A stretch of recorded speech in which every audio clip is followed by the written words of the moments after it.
படம் காளியா. நம்ம கேப்டன் விஜயகாந்த் அவங்க நடித்த திரைப்படம் 1987 வந்த திரைப்படம். இந்த ஹிந்தி படமும் ஹிந்தியிலேருந்து தமிழ்லேருந்து ரீமேக் பண்ண திரைப்படத்தை பற்றி வணக்கம். இனி நம்ம பார்க்க போகிறது என்னென்னா, ஹிந்திலேருந்து தமிழ் ரீமேக் பண்ண திரைப்படத்தை பற்றி தான் நம்ம பார்க்க போகிறோம். வாங்க பார்ப்போம். வாங்க பார்ப்போம்.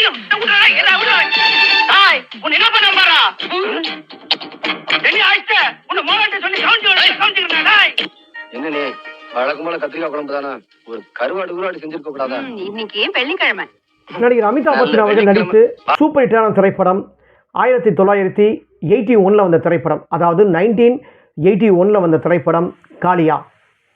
இந்த திரைப்படத்தில் நடிகர் அமிதாப் பச்சன், பிரவீன் பாபி, காதர் கான் மற்றும் பலர் இந்த படத்தில் நடிச்சிருப்பாங்க. இந்த படத்தோட தயாரிப்பு இக்பால் சிங். இந்த படத்தோட டைரக்டர் சீனு ஆனந்த். இந்த படத்தோட டைரக்ஷன் தீனு ஆனந்த். இந்த படத்தை இந்த படம் என்ன சொல்லணும்னா, ஒரு சென்டிமெண்ட் ஆக்ஷன் சம்மந்தப்பட்ட கதை தான் இந்த ஹிந்தி திரைப்படம். அதாவது நடிகர் அமிதாப் பச்சன் அவங்க நடித்த காளியா சூப்பர் ஹிட்டான திரைப்படம். இது ஒரு ஆக்ஷன் சப்ஜெக்ட்டுக்கு உண்டான என்ன கதையோ அது இந்த படத்தில் எல்லா கதைகளும் இந்த படத்தில் இருக்குது.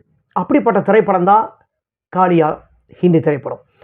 இந்த திரைப்படத்தை அப்படியே சேம் தமிழ் ரீமேக் பண்ண திரைப்படம் தான், அதாவது 1987 வந்த திரைப்படம். அதாவது 1987 ஆண்டு வந்த திரைப்படம். கேப்டன் விஜயகாந்த் அவர்கள் நடித்த சூப்பர் ஹிட்டான திரைப்படம் கூலிக்காரன். இந்த திரைப்படம் அதே மாதிரி நடிகர் அமிதாப் பச்சன் அவர்கள் ஒரு நல்ல பெரிய நடிகர், அது யாரும் இல்லைன்னு சொல்ல முடியாது. அவரை விட இந்த படத்தில் ஒரு 2-3 மடங்கு சூப்பராகவே நடிச்சிருப்பார் நம்ம கேப்டன் விஜயகாந்த் அவர்கள்.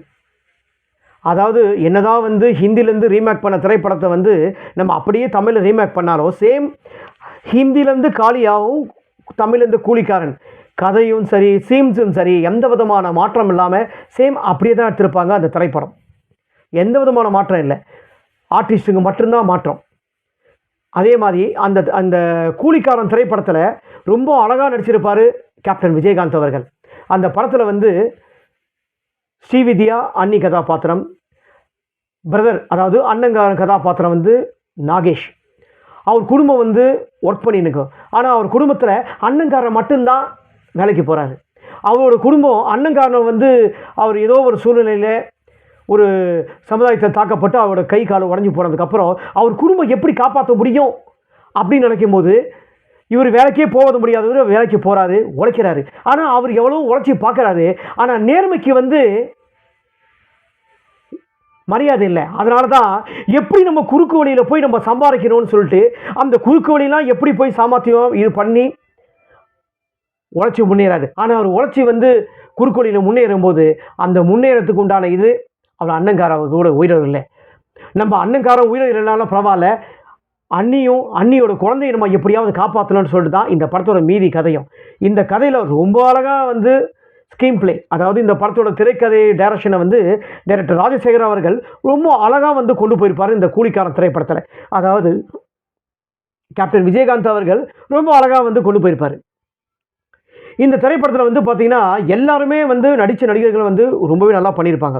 இந்த படத்தில் தான் நடிகை ரூபினி அறிமுகம். அப்படிப்பட்ட திரைப்படம். இந்த படத்தில் ராதாரவி கேரக்டர் இந்த படத்தில் சொல்லியே ஆகணும். எப்படி நம்ம அமிதாப் பச்சன் நடித்த திரைப்படத்தில் காளியா அந்த திரைப்படத்தில் எப்படி கேரக்டர் எப்படி ஒரு பெரிய கேரக்டரோ சேம் அதே கேரக்டர் நம்ம ராதாரவி சார் பண்ணும்போது ரொம்ப பயங்கரமாக பண்ணியிருப்பார்.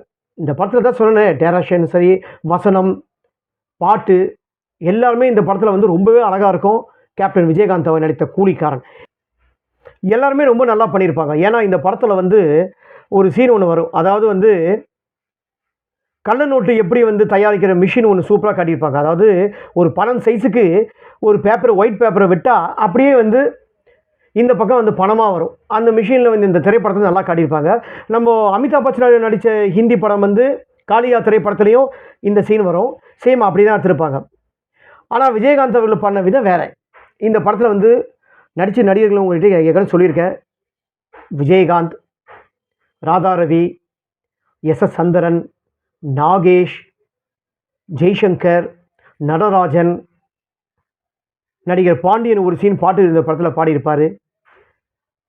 அப்புறம் நடிகை ரூபினி, ஸ்ரீவித்யா மற்றும் பலர் இந்த படத்தில் வந்து நடிச்சிருப்பாங்க. இந்த படத்தோட டைரக்ஷன் உங்கள்கிட்ட சொல்லியிருக்கேன், ராஜசேகர் அவர்கள் ரொம்ப நல்லா பண்ணியிருப்பார். இந்த படத்தோட தயாரிப்பு எஸ் கலைப்புலி தானு அவர்கள் ரொம்ப நல்லா பண்ணியிருப்பார்.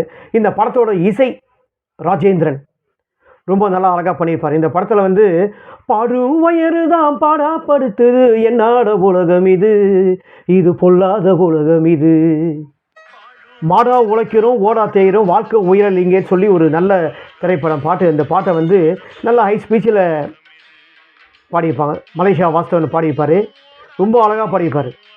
அந்த பாட் சீனில் நம்ம கேப்டன் விஜயகாந்த் அவர்கள் நடிப்பு ரொம்பவே நல்லா நடிச்சிருப்பார்.